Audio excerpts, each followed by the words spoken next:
Now, Eddie, I'm a huge, huge Saturday Night Live fan. I remember growing up and just watching all of your classic characters, and it was so happy to see you back as Studio 8H a few years ago. How did that feel to be back in that space again and being Buckwheat and Mr. Robinson's Neighborhood? And that was amazing, and it was surreal and a great show business moment for me, to go back there after 36 years and have it be so well received. And I won an Emmy for it. It was that's a great, great show business moment. That was the equivalent of, like winning the game at the buzzer with by dunking and ripping the backboard down and shattering the backboard. It was like, now, I'm a huge Saturday Night Live fan. Both you and Eddie left a huge imprint there. Was he an inspiration for you in your road to comedy? No, he was an inspiration to me on my road to funny. My road to funny, him and Richard. That's different than comedy. He showed me how to be funny. What's the difference? The difference is anybody knows how to structure a joke. But funny is something God gave you. Called a sense of humor. Now, if you think about your SNL characters, who do you think would have the worst time surviving in the town of Schmigadoon? I have an idea, but I want to know what yours are. Oh, gosh, I probably, I think, although with my characters, I think they'd all end up okay there. They'd all sing. They can all sing. I don't know if you know that about all my characters, but they could. I mean, we saw they may all break into song.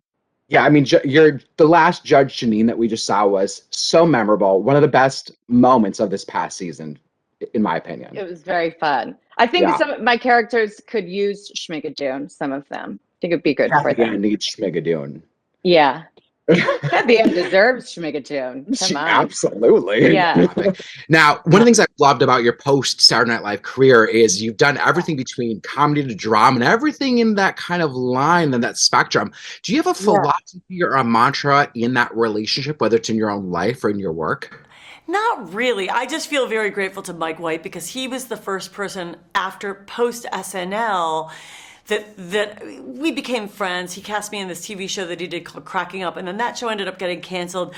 But Mike then offered me this movie, Year of the Dog, that he wrote, and he really believed I could do drama. So I really credit Mike to, she can do drama, because sometimes you can get put in a box and they think you can just do that. So thank God for my friend Mike White, who really you've done so much with him. Yeah, I mean, your little arc on White Lotus was fantastic and juicy. Thank you. Yeah, so I think of them, but I would think of them similar. Like I still treat a funny scene, I approach it like a dramatic actress. So drama and comedy are close together for me. I was quoting Sally O'Malley just the other day, so thank you for the time today. I appreciate it. Thank you. You were? I love that. Yes, on a radio show I was on, yes. Oh my God, I love it. Yeah. And now I'm way older than that age, so I'm like, I don't even know if I can do that character anymore. I think she's eternally 50. So there you do? Okay, yeah. Take care. Have a good day. Thank you. You both are so authentic on screen. You've been making us laugh. So I'm curious, Jen, is there a quality about Adam that you admire that we may not know? Ooh. Yeah. You don't tell him. What? That I'm sensitive. He's the most sensitive person on the planet. He's got the soft. He's gruff and rough on the outside. Got a heart, just gold. Can melt him in a second. Easy to melt. Easy to melt. Tear him up. Breaks. He feels bad. He checks in on you. Yes. Always when something's going wrong. Make sure you're okay. That's true. Follows up, and he's one of the most loyal and generous humans I've probably ever known. Yeah. Now, Andy, I always loved your work on Saturday Night Live. I'm a huge SNL fan, but I really loved seeing you do a dramatic role. Did you ever feel apprehensive about it? And how did it challenge you differently than doing comedy? Thank you. And yes, it was challenging. I was concerned about doing it. I think my exact words to Kate when we first started talking about it were, I don't want to ruin your incredible movie. And she assured me that that would not be the case, and I think she was right. I'm pretty sure she was right. She was. Everyone's telling me that it has worked out, but it was really challenging, but it was also really exciting for me, to sort of stretch what I had done before, and certainly not a comedy.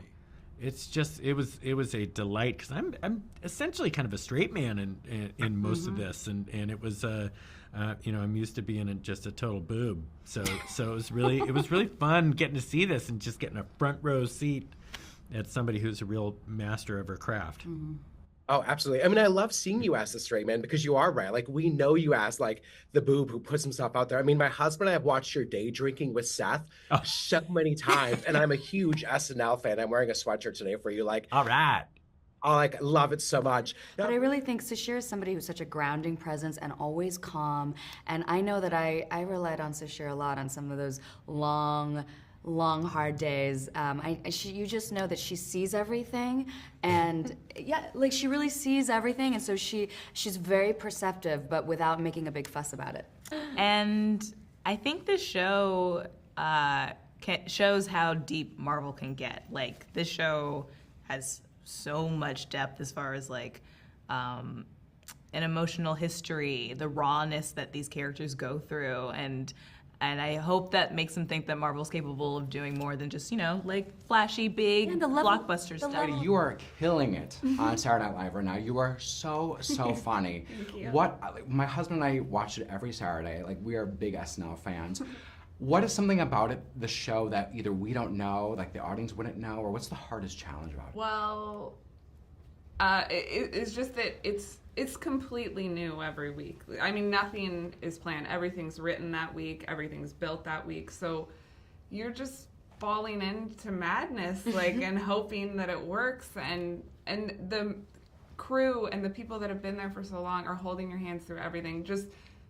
The machine you think it is, it's 10 times more than that. And it's 10 times more people who work on it. And it's incredible. It's incredible to watch.